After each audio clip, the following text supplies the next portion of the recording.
Hello, everyone, and welcome back to the Outside Elland Road show. I'm your host, Adam Gardener, and as ever, I'm joined by my co-host, Matty Foster, and we have the privilege tonight of being joined by a long-time Leeds content creator, heir to the Hotel of Fortunes. It's Oscar Marriott. I wish, mate. I wish. That's not right. No, unfortunately not. Unfortunately not. I'd have made the bid for the club a long time ago if that had been the case. We're gonna have to sack the researchers, Matty. I'm afraid, mate. And whoever the talent scouts are, they're gone as well. I'm all good, mate. I'm all good. But great to be on here, lads. I wish it was in happier circumstances. But there you go. It is Leeds United at the end of the day. Matty, you all good? Yeah, I'm good, mate. Yeah, I'm good, mate. It is what it is, isn't it, mate? We come on here to try and find as many positives as we can. This is used to be a little bit of therapy whenever times are bad, but at the minute it seems quite severe when we're talking about whether someone should be in the job or not, which I'm sure will come up. But yeah, really nice and happy to have Oscar on with us for this week's show. Me too, mate. Very nice. I think it's going to be a really good chat, actually. I'm looking forward to this. I think it's, to be honest, balanced, and somewhat emotional, maybe. I don't know, like if that's allowed, but yeah, we'll go with it for it is. Right, guys, let's get into it. Another away day, another defeat. The 3-1 at Nottingham Forest on Sunday. Leeds look short of belief, short of ideas, and for the first time, Daniel Farke is really under pressure. Some fans are even calling for change. Others think our players hit their ceiling. So tonight, we're asking the big questions. Is it the manager, the players, or the plan itself that's broken? If indeed it is broken, and how do we fix it? Therefore, it's a nice intro, isn't it? Yeah, Matty, we lost on Sunday. Firstly, team-wise, was it what you expected? Lineup? Yes. Yeah, pretty much. I'd like to have seen maybe a few different changes, but with DCL being unavailable to start, I kind of thought it'd just be Metcher as the replacement. Yeah, I expected Tanaka to be on bench. I thought it'd be the midfield three, and outside that, it's as you were, really. I think now going forward, my preference would be Strauch instead of Biol, but I also felt that after Brighton. But I wasn't surprised to give Biol another chance in there. But yeah, lineup-wise, it's pretty much as I expected. We know Farke doesn't change too much. It was always just going to be a fairly easy routine personnel swap. Metcher did okay. I thought he took his goal really well. I didn't think he looked too far off what we'd seen off DCL, to be fair, bringing the ball out of the air, being a physical presence, and obviously took his goal well. So that change you can't really argue with in the circumstances. What other option did he have? Would Pirro have done that? I'm not too sure. So yeah, lineup-wise, was not surprised at all, pal. Wasn't enthused either, but yeah. Well, it's hard to be infused, isn't it? There's not a lot of, there's no one putting up any trees at any given time, any direction here at the moment. So it's like, with that guy must be in the team. There's sort of none of that. There's no sort of shining lights. Whether that system or form is nothing altogether. Oscar, do you know what? I write the questions and I run them through AI. I don't know why. And the first, I didn't read this to now. The first question AI put, what are we actually watching here? It's a bit harsh. So yeah, was it as bad as it looked like? Like, are we looking at system issues or player errors, individual errors costing us? What's the over scope of feeling? I think it's a bit of everything. I know it's a bit of an on-the-fence answer, but I would say at the minute it's mostly tactical. I think it's most of the issue. But I do think, obviously, there's some gaps in the squad. There's no question about that. I think the recruitment, in terms of the players we brought in, I still think they're better than what they're showing. I think they have shown better performances at times this season, especially the likes of Anton Stack, for example.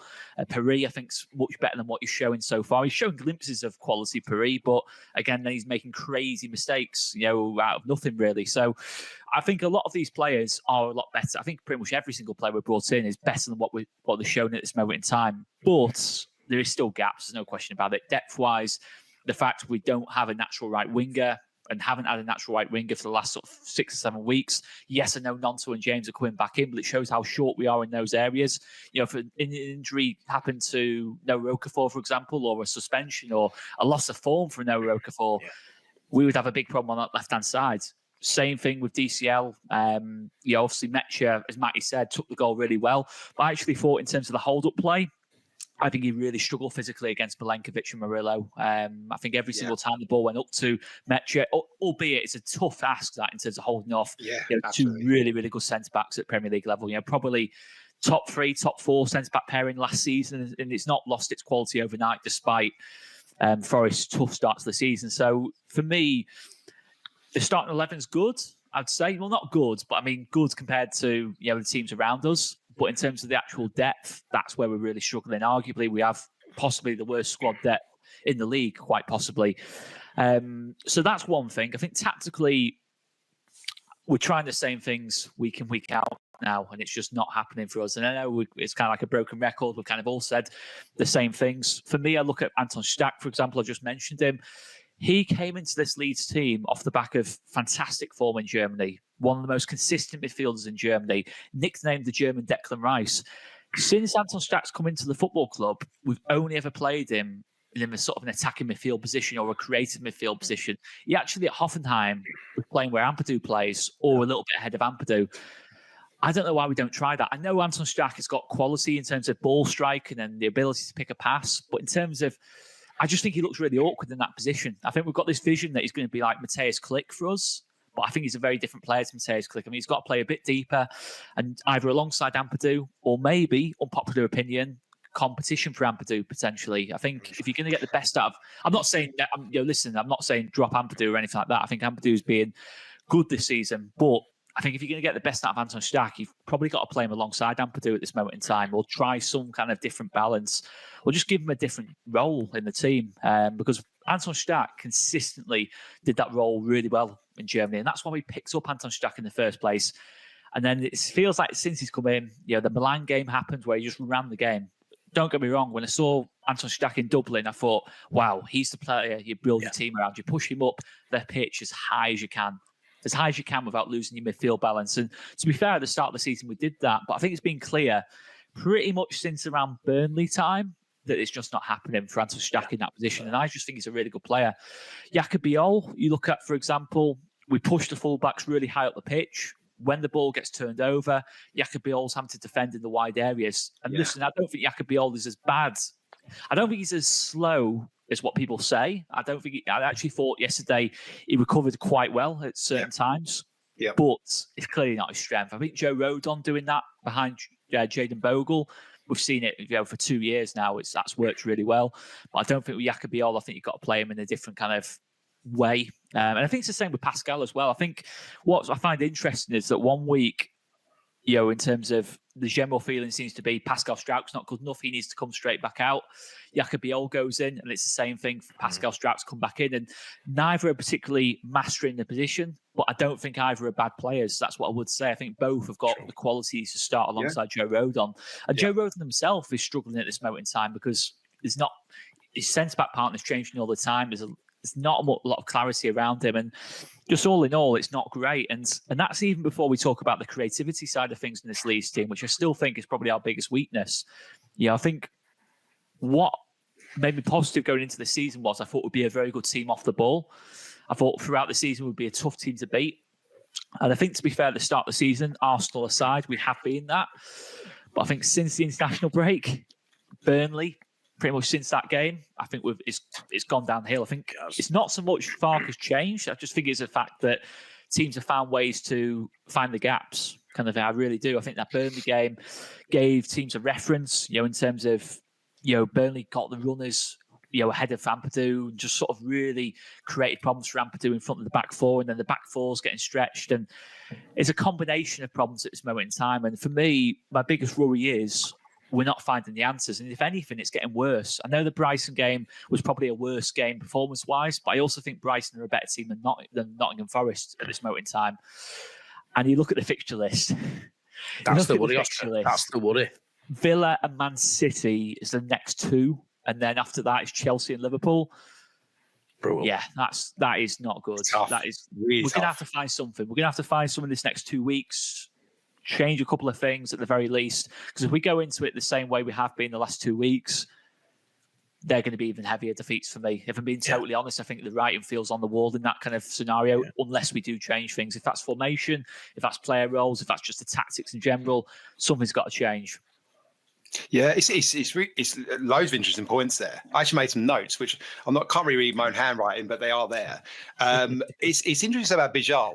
I think you're absolutely right. I think our centre backs almost have to operate like they're a back three, not in terms of they're always covering the fullback like as if they're a wing back because they go so far on. And our rest defence is the two centre backs, and now it's the three in front of them, even though the two outside centre midfielders push on a little bit, and they get pulled into the channels all the time. And Rodon's pretty good at it. He's pretty quick. He's good on turn. He's good at jockeying people. Bijal and Struck aren't as good at it. So we need to find a way for that to not happen, whether it becomes a back three, or whether whether we don't push the fullbacks on as much, whether we don't try and attack everything through the wide positions. Accurate crosses per match, we've got the second most in the league, which shows we're trying as many crosses as anyone else. We're second to Wolves, so it's not a good place to be in this accurate crosses per match thing. It's like there's something wrong with this, but we are second to Wolves. We're crossing the ball a lot, and I think we are very predictable in possession, Matty. And I think we're keeping the ball at the back almost is a defensive option because I don't think there doesn't seem to be any patterns to then how we try and attack. Mate. No, I feel like at the minute, like we have 50% possession pretty much against Forest, fairly split, even though it didn't feel like it in game.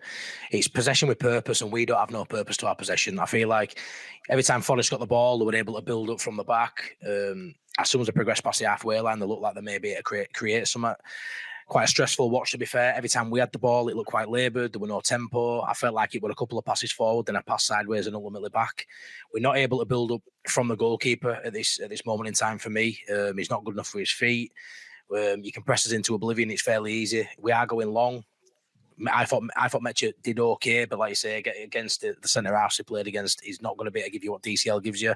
And if the way we play, I don't feel like we're getting people close enough as well, even when DCL's playing to win that second ball, which we were earlier in the season. You could see that DCL were winning balls in that first 4, 5, 6 games, and it were going to another one of our players, and we were able to progress up the field fairly easy. That's our strengths, I think, playing that way. I think keeping the ball for keeping the ball's sake, it's not really doing much. The way football is these days, you don't need, a lot of possession to win games. You see that some teams go into a game and they have 30% possession, a couple of shots, and they can win that game. You need to be smarter on the pitch, and I think we just need to find a way to play to our strengths. And for me, our strengths aren't keeping the ball and working it at a slow tempo, trying to build up from the back, because ultimately, it takes a second to score a goal, and it's taking us an age. And I tell you what, it looks so difficult for Leeds United to score a goal or create a chance. It looks so easy for us to concede a chance and concede a goal, and that needs to change. When we score a goal, look how tough it is for us to score, especially on road.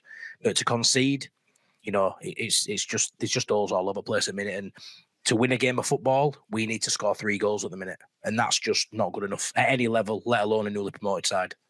That's a big problem, isn't it? Because I think the possession thing is a defensive option. It's designed to keep the ball so the opposition can't score. And yet, every time we're attacked, everyone attacks so vertically against us. It feels like a transition every time someone attacks against us, because they attack so quickly. And Brighton, Arsenal, Forest the weekend, every team's doing the same thing. And I think we are trying to do that at home. I think we're attacking more vertically and quicker at home. So I think there's a crossover there between home and away. And I think the away want to see more of that away. But it feels to me like, Oscar, that Farke's done these tactics. We're seeing it away from home. He's done this home and away in the Championship for 2 years. It's very, very similar. Build up slowly, find the gaps. We haven't got the better players anymore, and I think that's a problem. I don't think the tactics have transitioned into the Premier League very well. No. And to be fair, I think at the start of the season, we were a different team in terms of how we were trying to approach things. It feels to me, I think the turning point was that Tottenham game. I think for Daniel Farke, in terms of, I think we were okay in that game.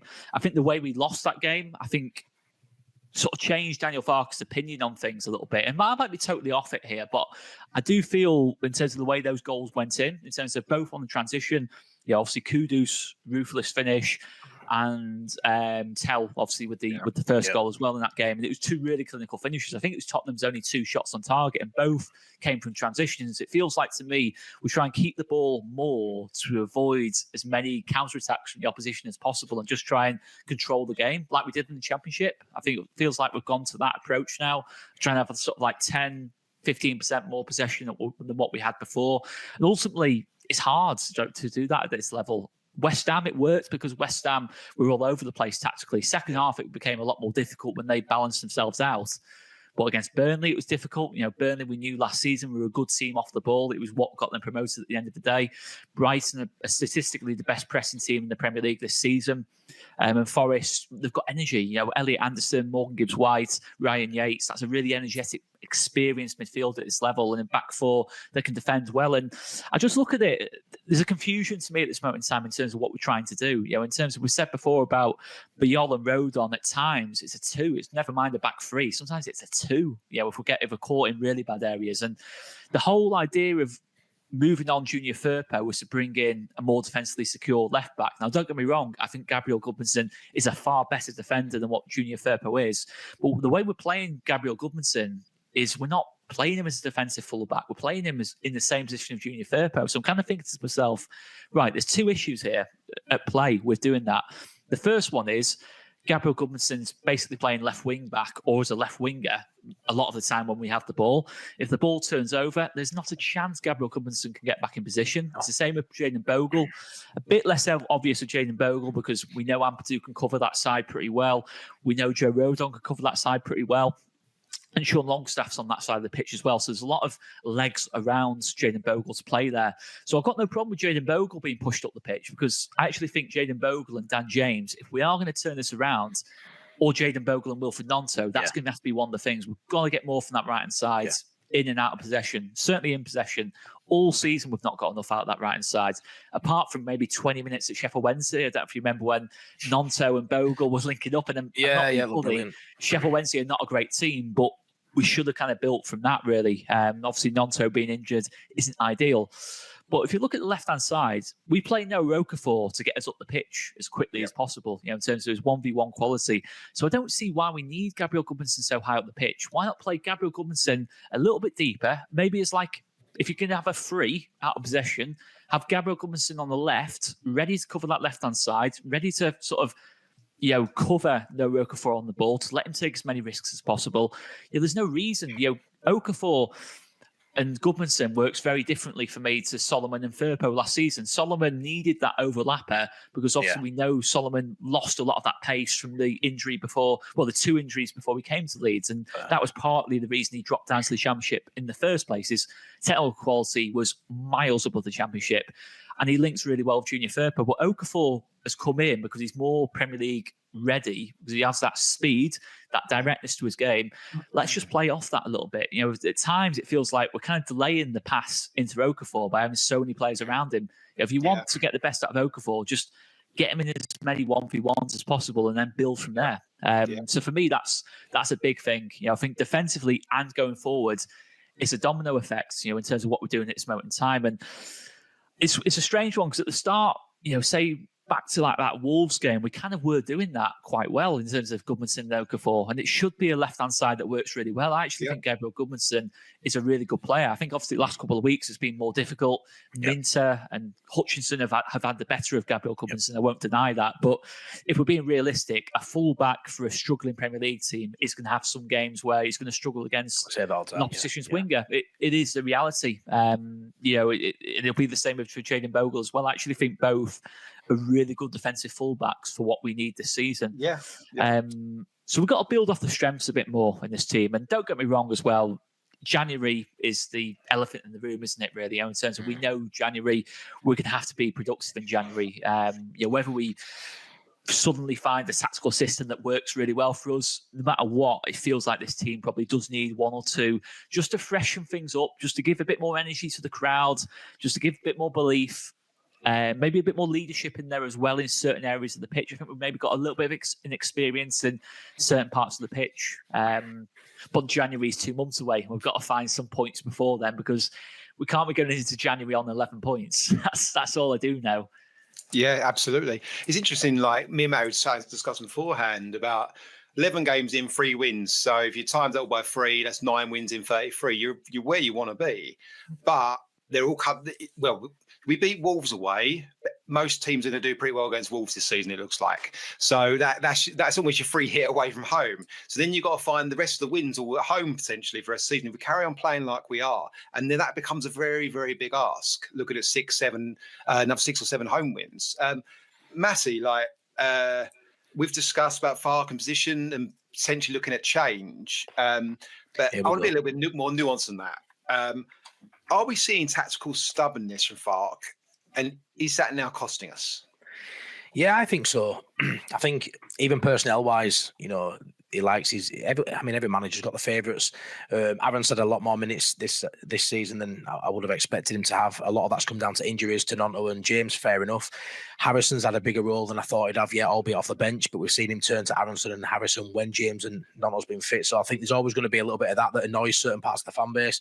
I think tactically, at this level, you need to be able to change things game by game and in game, whether it's a formation change, look at your opponent and see, your formation, maybe a formation they like playing against, and you need to switch it up and go, the Burnley away was a big one. It should have been 3 centre-halves with 2 wing-backs in that one. We had no fit wingers bar Aronson. That was a game where let's see how this back three does. We like Oscar said there, we've got 2 great defensive fullbacks, but they're not half good going forward as well. That run Goodmanson went on against Forest. Bogle for me is an outstanding right wing back. I think he's outstanding. There's been games where he's been our best attacking player and he's a defender, and that goes for both of them. So as good as they are defensive, I think they'd be really good as wing backs. So I always look at me and think, play the game. Don't just turn out the same side over and over. We speak a lot of them and we say he's picked that lineup and he's picked those subs on Tuesday. Rather than looking at the game state, I feel like everything's pre-planned. And I just think at this level you can't get away with that. We've done well in certain games. We've competed really well. The physicality that we brought in, I can see why we did it. I think this season it's not all been about quality. I feel like the Premier League's had a bit of a shift from the Pep Guardiola Man City days. And you look at Arsenal now; they're a lot more physical. Corners have a big emphasis. So we've ticked a lot of boxes in recruitment. We've done really well for probably 50% of his games, but you can see it sort of going downhill a little bit now, hence why the talk of Farke has come up. And I do think his stubbornness, it's definitely there. Some fans will say you've got to have a philosophy and you've got to stick to your guns because you can lose a dressing room by flip-flopping. And I understand that.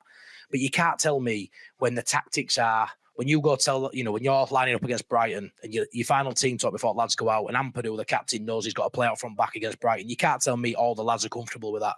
You just can't tell me that because anyone can see, an idiot like me can see it's not going to work. I was sat at Arsenal, I was sat at Brighton, we spoke about it last week, and even an idiot like me could see how that game was going to unfold. So I think he's definitely got to improve, and I do like he's adapted a little bit from the Championship. I didn't expect to see a different formation, the 4-2-3 went into a 4-3-3. Whether there's much change there, that's for people to decide. If we'd have had a 10, which I think he wanted, maybe we'd still be playing a 4-2-3-1. But I just think a formation change, a little bit of a stylistic change in certain fixtures, I think has cost us points this season that maybe would have given us a bit more breathing space. In my opinion, lads, I don't know if you think so. Yeah, totally agree. I think we discussed it last week, the recruitment being out of sync with the tactics, and it's not making a lot of sense. You try and buy lots of 6-foot-odd people, and then you try and play lots of football, and you don't play. I think we've got the second lowest. I think we're 16th for the table for accurate long balls. We're not trying them. We're not doing it. No. I remember we were, though. We were. 100%. I remember the good old days when we were Champions League, etc. Every goal kick used to go to Harry Kill, because he could outjump every right back. So you kicked it to someone that could beat someone in the air. Why can't we go and to stack? You go stand on one of the fullbacks on the goal kicks and we'll kick it to you and you win the ball. Not down Murillo or Milenkovic's throat and they'll win it every single time. Why can't we, we're playing 3 DMs and we're trying to play football through them when really they're all in there to be dual monsters. We're playing Aronson on the right wing in a free, and your right winger, your wingers in a front three have got to beat a man. They've got to be able to carry the ball forward. They've got to be able to beat a man. They've got to be able to cross. They've got to be able to shoot. They've got to be able to score, especially when your forward's playing as a back to goal guy. So your wingers got to be the goals, a lot of goals and assists got to come from your wingers. And it's not going to happen with Aronson. So what? So you go, but we have to play a 4-3-3. Well, do we? Why? Why can't we change? Why can't we adapt? I don't want to bash Aronson yet, but imagine what Gabby Goodmanson's thinking. Every week he comes against a really talented right winger, and he's just thinking, give me Aronson. At least I've got Aronson in training this week. But you know what I mean? That's the levels, isn't it? You look at every other right winger, right wing, left wing, whichever, but right wing predominantly is the most talented players in the Premier League. And you look at our wing, like you say, Adam, if you've got a 9 that's got players with his back to goal, hopefully he'll come good with DCL and he'll get a few goals, but it is probably only going to be a few goals now when you look at the way he plays.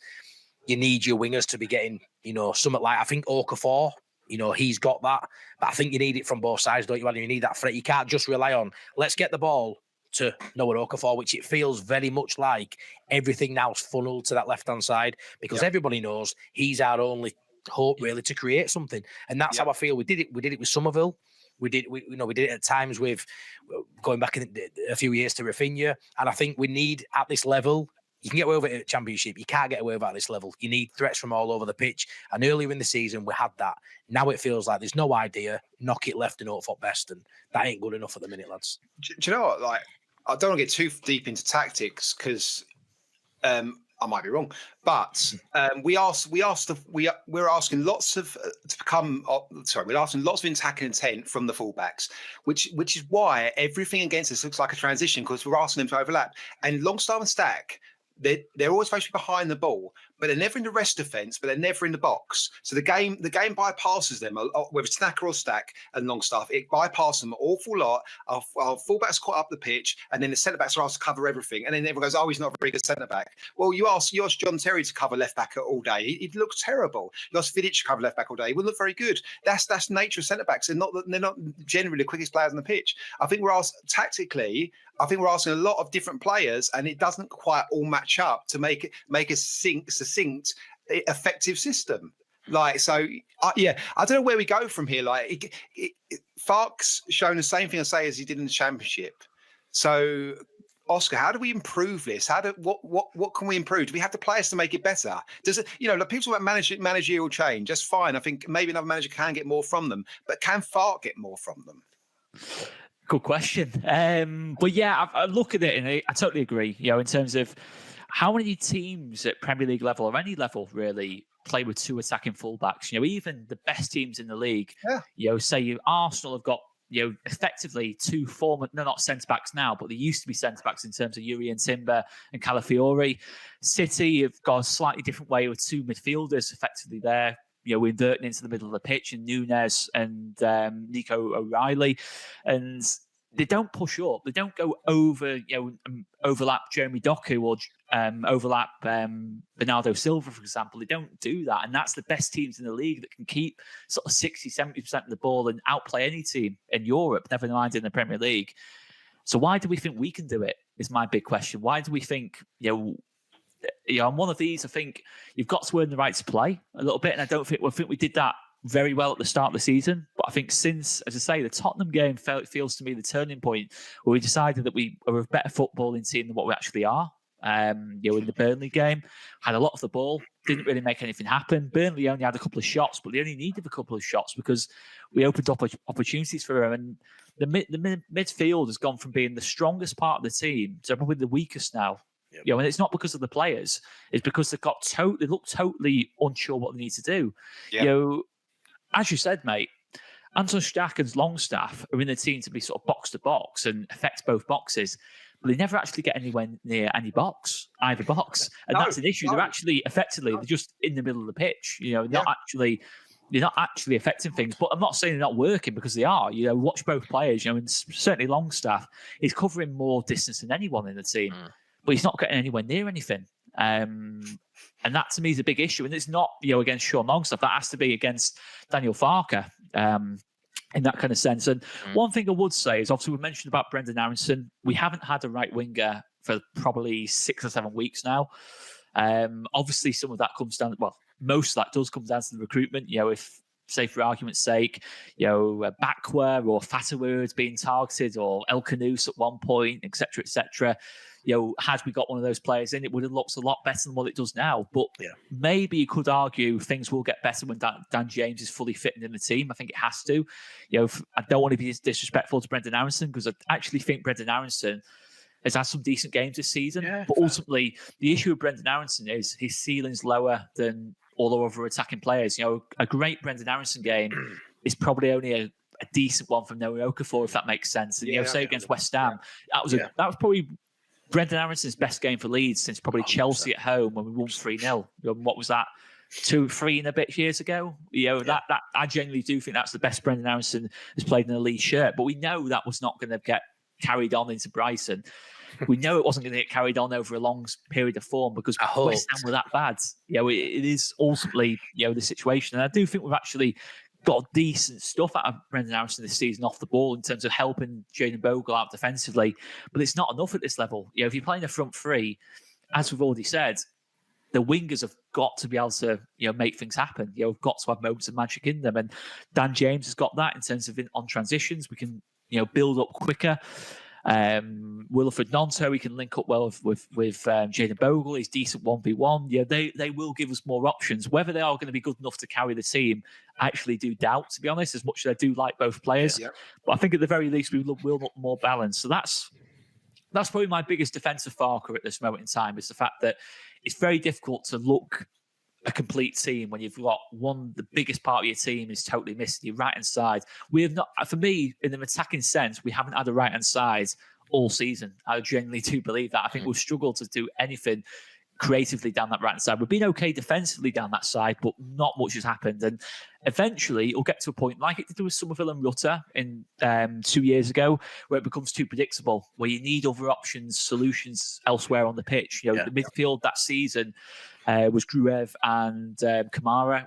Eventually got to a point where they can't just, play safe passes. They're going to have to create something as well as, Somerville and Rutter. And we didn't find the solutions that season. And ultimately, we fell short. And for me, that was at Championship level, where we do get forgiven for mistakes at that level very easily, to be honest. Premier League level, it's the total opposite. We've got to be minimum 8.5 out of 10 to get points in any game this season. Yeah. And for me, the target has to be 1 win a month. I think if you get 1 win a month, that gives you 9 or 10 wins over the season. A couple of draws on top of that, you can stay up from that. At this moment in time, we look at the next couple of months and I'm thinking, I'm not sure where even 1 win's coming for any of them. Yeah. But in terms of Daniel Farke, I think the biggest thing, are we going to go into Daniel Farke? Am I okay to we're going to go in, absolutely. Whether I'm a Farke in or Farke out, because I'm nervous, not going to lie, in terms of what the answer is going to be. And people might be able to sort of tell where I'm going to go with this from that. The biggest thing to look at is, yes, there's mitigating factors in terms of the right wingers, the depth, etc., etc. Did we get the recruitment right, which isn't necessarily down to Daniel Farke? I don't think it's a perfect job for Daniel Farke. I don't think what is around Daniel Farke at this moment in time is anywhere near perfect, and it is going to be difficult for anyone at this moment in time. But having said that, there's still good players that have come into this football club, players that have been proven at similar levels to this, arguably even higher levels than this. Sean Longstaff's performed in the Champions League, Jakob Biol's performed at the Euros, Anton Stach's had some Germany caps and been a really good midfielder at Bundesliga level. You look at it where we are in the season, 10th of November, international break. That's the biggest thing for me. We go back to 3 years ago with Jesse Marsh. Exact same situation. The early World Cup in 2022. We got a couple of results before that World Cup. I know it's a bit different that we're on good form going into that World Cup, but it was a similar scenario in terms of there was doubts. There was big doubt. It wasn't just doubt. It was big doubt at that point where it's, are we actually going to move forward after the international break? And we all said, after it happened, it was a mistake sticking with Marsh after that World Cup break. You look at our situation now, we're on a lot less points. We've had a much easier run of games. We've got a better squad now than what we did then. Yeah. Creatively, we're much better going forward than what we were now. We scored goals that season. There was no problem with scoring goals at all that year. And that was without Rafinha. And you look at the other factor as well. The biggest one is it's the international break. There's time. It's a perfect time to bring in a new manager. And if it wasn't an international break, I'd probably be saying, give him Villa. Yeah, Villa next week. Yeah. See what we can make happen. But the fact you've got this 2-week spell just to breathe, reassess things, and then make a big, difficult decision. Now, I was someone that believed Daniel Farke thoroughly deserved the chance to get Leeds at the Premier League level. I thoroughly believed that it was counterproductive sacking Farke in May after what was achieved. Clearly had a close connection with the players, and it was going to be a really, really tough job for the next person to come in, coming off the back of someone who's just got 190 points in 2 seasons. Yes, I know it's a Championship level, but the optics would not have been great for someone coming in at that point. And I think Daniel Farke deserved the opportunity, and he did adapt at first. But you look at the situation now, the fixtures to come up, the fact we're not seeing any change at this moment in time. I think I'm not like 100% on this, but I feel 60-40. It's hard, hurts to say because publicly, I think I've only ever called for one manager to be sacked for Leeds. It was Jesse Marsh. In terms of, I think it was around sort of December, January time of that season. If we talk about learning the lessons of 2022, 2023, you've got to show it now. That's my brutal kind of thought on it. I don't think we've got anything to lose. I think at this moment in time, this Leeds team is probably going to go down anyway. I don't think we're better than 3 teams at this moment in time. I know it seems crazy saying this in November. It's true. I'm afraid I'm Farke out. Do you know what? It's true. You made lots of points, very good points. The nothing to lose one is a fantastic point. If you believe Farke is going to take us down and not do enough away from home. Home form, at worst, we've been competitive every single game. It's looked decent. But away from home, as I said earlier, Matty, the problem is I'm seeing the same tactics as we saw for 2 years in the Championship in the Premier League. And all we've done is move a 10 into a midfield position and said, you're not allowed to head the ball ever. That's all we've done. That's the only difference for me. Fullback's still bombing on, wingers still doing their thing, forwards still trying to hold the ball up and saying 10's gone centre midfield, and Amdu's still doing the same job. You just got 2 centre midfielders rather than 1, and say never allowed ahead of the ball. So they never arrive in the box. The plan to go wide and cross it with midfielders that aren't allowed in the box is defensive in itself, as I say. So yeah. Anyway, sorry, mate. I was supposed to ask a question here. He's changed needed, Matty. Yeah, he's mate. There's not much to touch on really, but I'll just sort of carry on off Oscar's point there in terms of if there were no break at all and it were Villa, City, I'd look at that block of games and think it's tough for anyone to come in. I'd probably keep it the same. You don't get many opportunities to have a bit of a mini pre-season, if you can even class it as that. Someone comes in, there's no game next weekend, they've got a bit of time to get some ideas together. Yeah, maybe we still lose those games, maybe we'll still go down, but it comes down to that belief. Or lack of belief in the manager. Like if you look at it now, and as a fan now, I'm looking at thinking, I don't think we've seen enough in Farke to suggest he'll change. So I think it'll be the same week in, week out, even if we get money spent in January, which I actually think if Farke's here, I don't think they'll back him. If I'm honest, I don't think they'll spend much money, especially if we're in relegation zone by January, which I suspect we will be, if I'm honest, looking at the fixtures. I know you look at that, I think they need to put, I just don't know if what they're going to spend, 50, 60, 70, or is it going to be 15, 20? Are we going to have to offload a couple? There'll be a lot of chopping and changing potentially to try and dig his way out of this hole. And I'm not sure Farke's got that. And any players that we sort of want, the most damning thing I can say on Farke really, which is quite damning, is I don't know if there's pull there for a top manager. You look in January, we need players that can come in and make a difference. We need players that can come in and start for Leeds United. It's already an uphill battle, even if you're talented, because Farke, halfway through a season, we know he doesn't change personnel that much. He's got his favourites. Can imagine bringing in a Bakwa, a Pajau on right wing. I don't see him starting over Aronson for 5, 6, 7 weeks. If at all, there's just no guarantee. There's no guarantee with it. So I think the pull of Farke, I think the fact that Leeds are going to be in a position where, the likelihood is we go down. I don't know who the fans think we'll bring in January. When you actually look at it, who are we going to bring in that's going to salvage something if it's that toxic by that point, which I think keeping Farke in now, we lose to Villa, we get pumped at City. It's toxic at that point. You've lost your away fans. I heard there were murmurs there, not too damning, but it started. Chats and stuff in the away end. When you lose the away fans, you're sort of there at that point. So I think it's only a couple of weeks off that. Like I said, I don't think there's the ability to change much other than the manager. There's not going to be wholesale changes in January. Without the personnel, it's going to be same as every week as we're already seeing. So for me, the biggest change, that may spike something is the manager. A new voice, new identity, new formation, new tactics, something exciting, something that the opposition don't expect. Because right now, Aston Villa know exactly what lineup Leeds are putting out and knowing exactly what tactics they're going to face at Elland Road. Bring a new manager in, not absolutely no idea, because they can look at the new manager, whoever that may be, if we do it and think, oh, well, he normally does this, but no one's ever seen this version of this manager with this version of Leeds United because it's never existed before. So that there can spark something. A new manager change can spike a bit of, you're going to City now. For me, it's a 5-0 loss minimum at the minute, and I'm a positive fan, but I don't see how we don't get pumped at City, right? Bring a new manager in. Maybe it just spikes something, and all of a sudden, every single player on that training field is at the same level. No one's Ampadu's not guaranteed a start. Maybe he's not guaranteed captaincy. Who knows? Maybe a new manager sees something else, and all of a sudden, everybody's fighting for the shirt. So not only just looking at Farke going, he's not good enough. I don't believe in him. I also just think, if you get the right person, they've got a good enough squad there for me. If you get the right person with a new voice that may just spike something, mate. I don't know if that's. I've gone round houses a little bit there, but yeah, I personally feel a new voice is needed, new ideas, because it's the same old, and Villa know exactly what they're doing on, a week on Saturday. They do for me. Yeah, it just feels tired, doesn't it? At the minute, it just feels like it's a tired team. We had, I think, like 5 shots in the last 2 games. You're thinking against Brighton and Forest, they're good teams, but they're not fantastic teams. Forest are in a terrible place at this moment in time. They've got really good players, but if you actually look at their league position and how things have been going, they've just played, a tough European match, less than 72 hours before. You'd be struggled to tell from that game who had played the game in Europe. You'd really struggled to tell. Same with Brighton the week before, they played a tough cup game.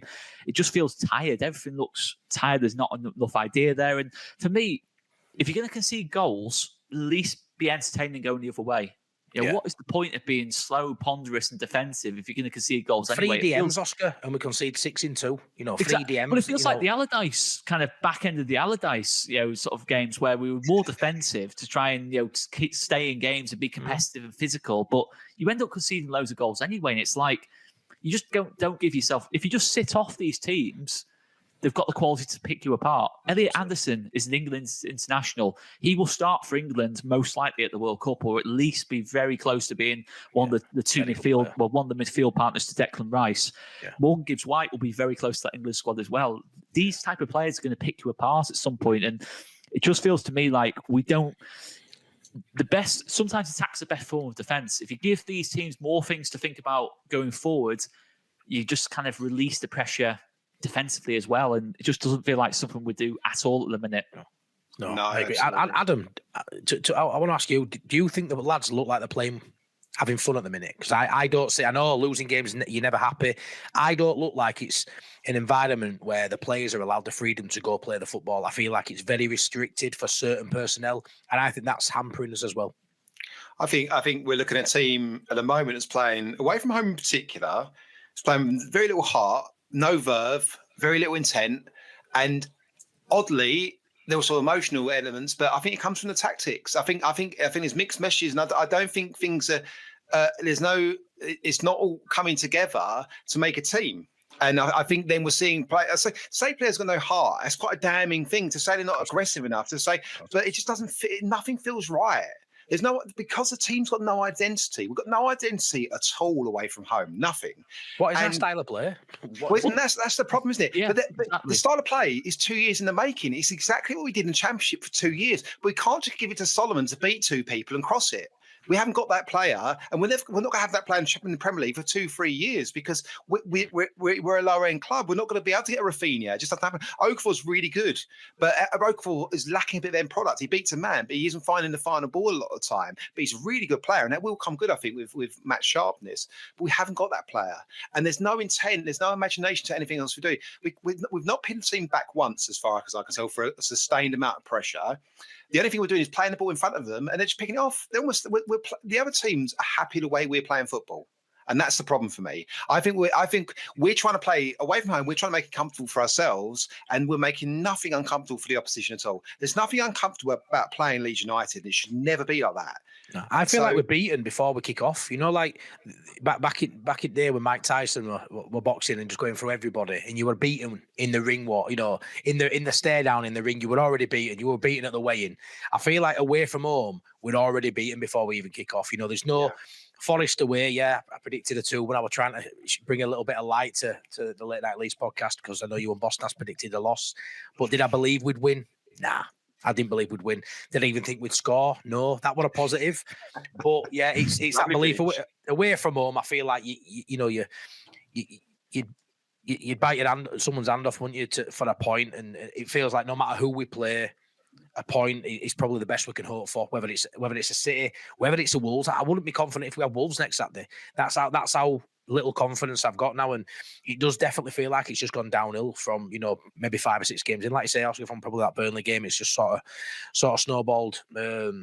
It's all gone south, but there's definitely players there because we've seen it. You know, the Bournemouth game stands out at home. That was a great performance. I still think our best half of football were the opening 45 minutes of season against Everton. I thought that was absolute brutality of keeping a side in their half and honestly, just an onslaught of attack. That was first 45 minutes of season. And I think we sort of peaked at that, and we haven't got anywhere near that level again. We've come close at Elland Road, but even at Elland Road, you know, I do think the 12th man, the fans are going to carry us through for a decent amount of points at home. We're going to keep it fairly fortressy, if that's even a word. But away from, very emotional. But I tell you what, that point with Farke there, emotional, because I can tell it's grinding your gears. Emotion, you know, you look at someone who respected the emotion of the fans in Marcelo Bielsa, right? And then you look at someone like Farke who uses emotion as a stick to beat the fans with. And people may brush it off and say, it's no of a comment. Now, he said it too many times now. And emotion, you know, end of the day, football's not without the fans, and we're all emotive. It's about that passion when you score a goal. You know, that walking away from the stadium when you've lost the game and you're distraught and you're talking to your mates and you're ringing your mates and you're absolutely upset and your week's ruined, your weekend's ruined, your partner's annoyed because you're in a foul mood. Emotion's what makes football. Strip emotion away and what have you got left? So I don't like that. You're in a very privileged position, Daniel Farke, to be Leeds United manager, and that's not coming from a biased point of view. It's just a fact. It's a top job, and you can bemoan missing 1 or 2 players. You were back to a point, and if I'm honest, we're probably performing where we probably should be. Some people are saying he's performing miracles because we're not in relegation zone. I don't think he's performing miracles. I think he's doing okay. But okay, with the fixtures to come, isn't going to be enough. So for me, Mr. Farke, thank you for 2 years of absolutely brilliant memories. Me and my son on parade day, you doing the decks on top at bus, great memories. And everyone keeps talking about, you know, the 100-point season. That's great. 100-point season don't do nothing for us this season. And I don't want to be attempting to try and get another 100-point next season. I want to stay in this division and build and be an established Premier League side. So, Mr. Farke, I'm out. Well, I think as well, you've got to say, if Farke was to go, say, tomorrow, for example, he would leave on good terms. He'd be seen as a successful Leeds manager. And it hasn't gone toxic yet. It hasn't gone toxic. Exactly. That's where I think is the best. I think the problem we've had with pretty much every manager we've ended up sacking, other than Marcelo Bielsa, because that was just the wrong decision, end of. But every other manager we've sacked, it's got toxic before we've sacked them, kind of thing. It has been that case, and it seems to be the mistake we've made. And then once it does get toxic, and then you slip further and further and further down the table, further and further away from your objectives, the job becomes less and less attractive for another manager. Say, for example, February 2025, all of a sudden the pool of managers we could get was a lot worse than what it was in February 2023, 100%. Was a lot less attractive than what it was in October 2022 when, you know, obviously the likes of Unai Emery was on the market, Lopetegui, Iraola on the slot. You know, it's depressing. It is depressing, you know, some of the names that we could have had, and we ended up with Javi Gracia and Sam Allardyce. But that's another topic of conversation. But is that not a lesson, you know, in terms of the later you leave it? You know, we've already seen him. You know, obviously, Nuno was on the market at one point. I'm not saying that we should have sacked Farke when Nuno came on the market, but, you know, it has been an opportunity that West Ham have taken. Sean Dyche at Forest, I fully believe he will keep Forest up. Now, listen, longer term, I don't think either manager is the answer for getting Leeds back to where they were at the peak of the Bielsa days, which is ultimately where we want to be, a stable Premier League team. I don't think either manager is the answer for that. But just for a year or two, I think that, you know, something like that would have been the answer. Ultimately, though, that avenue's gone. You know, Moyes, Dyche, Nuno, all those managers are in work. You know, you're not going to get a type of manager like that. So you're going to have to take a risk now if you're going to change manager. And the longer you leave it, the less attractive it becomes for that risk to take the job. It doesn't have to be the case. I think there's some superb managers out there in Europe who will suit the Premier League really, really well. But yeah, it just feels to me like we're going to let this get toxic. You know, in only a couple of games time. You know, Villa, Man City, Chelsea, Liverpool. A couple of those might be heavy defeats, and it might be the total opposite. We might be panicking about nothing, but I don't think we are. I think it is going to get worse before it gets better, and it probably isn't going to get better either. So it's difficult to be positive. And we said before about identity. I don't even necessarily think we need to have a clear, defined style of play. I think being flexible is, something that's really important. To be fair to Keith Andrews at Brentford, we've got to give him credit. He's got so many different plans. He's amazed us all how good he's been. Sunderland are the same. They approach games very differently week by week. But what you can say is, if 18 of the 20 clubs, apart from ourselves and Wolves, you've got a rough idea of what they're trying to do as a club, kind of thing. You can go through all the 18 other teams in the league, apart from ourselves and Wolves. And you can kind of say, West Ham, they're going to sit deep and play on the counter. Liverpool, it's going to be high pressing, etc., etc. You know what you're going to get from the other 18 teams. From Leeds, I don't know what we are as a team. I can't. Are we physical? We try to be, but we're not physical in practice. On paper we are. On the grass we're not. Are we particularly great defensively? No. We get caught with massive gaps defensively. Are we, despite all this, great going forwards? No, we're not great going forward at all. And I just don't see what we're trying to do. In terms of, obviously we talk about the players' lack of quality. I don't even see, even if we have like a Morgan Gibbs-White in the team or a, Hutchinson or someone like that, Minter, I don't think it would be suddenly better either. I still think there'd be still certain things where we don't move the ball quickly enough anyway. Even I think there's issues outside of the player quality, and that's where it's got to come back to Daniel Farke. I just don't think. I think it's very difficult to play anywhere in the spine in this team. Goalkeeper, defence, midfield, or in Dominic Calvert-Lewin's position. I just think, and that is a big issue for me. You look at last season, the total opposite. We had you can be confident week in, week out what you're going to get from Rhodes on Strauch, Ampadu Tanaka, maybe less so Aronson, and Perot, despite his inconsistencies, will get you goals kind of thing. You kind of knew what you're going to get from that spine of the team. For me, it's the total opposite now, and that's the biggest disappointment. We've lost that.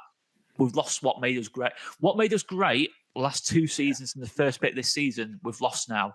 It almost feels a bit like, say, the Javier Gracia time at Leeds, where it started off pretty positively, where you thought, hang on a second, he's going to get us out of this. We've got a couple of good wins. I think we beat Wolves away, ironically, as well, in that kind of early run on the Javier Gracia. I remember a game against Forest as well, where we totally outplayed Forest, and they were our relegation rivals at that point. And if you had to guess who would stay up and who would go down, it would have been Leeds staying up that day. And then the first half against Crystal Palace. And ever since that Crystal Palace game, everything changed. We tried to change too much too quickly, and then all of a sudden we're chasing our tail. And is that not the exact same thing happening again, where we start well this season, home form's pretty positive, couple of defeats, against Tottenham and Burnley.